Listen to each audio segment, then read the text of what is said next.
بسم اللہ الرحمن الرحیم الصلاۃ والسلام علیک یا سیدی یا رسول اللہ وعلی آلک وصحابک یا سیدی یا نور اللہ۔ امام قائد عقیدے میں ہے، زائد آیا، اللہ اکبر کہہ کر نیت باندھی اور تشہد میں بیٹھنے کے لیے حد رکوع تک بھی نہ پہنچ چکا کہ امام نے سلام پھیر دیا۔ اب زائد کے لیے کیا حکم ہے؟ قاعدہ کرے اور تشہد پڑھ کر کھڑا ہو یا کھڑا رہ کر پہلی رکعت سے نماز کا آغاز کرے؟ جواب سماعت کیجیے گا۔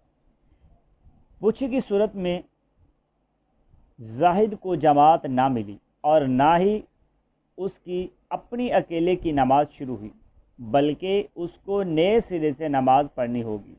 اس وجہ سے یہ کہ اقتداء کا مطلب ہے مقتدی کا امام کی نماز میں شریک ہونا۔ شرکت اسی صورت میں ہوگی کہ امام جس رکن نماز کو ادا کر رہا ہے، نماز کے اس حصے اور رکن میں مقتدی بھی شریک ہو جائے۔ چنانچہ زائد کے تشہد اتحیات میں بیٹھنے سے قبل ہی امام نے سلام پھیر دیا تو مقتدی کو قاعدہ امام کے ساتھ نہ مل سکا، اس لیے اس کی اقتداء درست نہ ہوئی، کیونکہ اس نے اپنی اس نماز کو اکیلے پڑھنے کی بجائے مقتدی کی حیثیت سے شروع کیا تھا۔ اقتداء درست نہ ہوئی، اس لیے اس کی اپنی انفرادی نماز بھی شروع نہیں ہوئی۔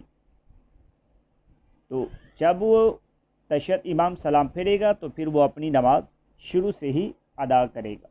واللہ اعلم ورسولہ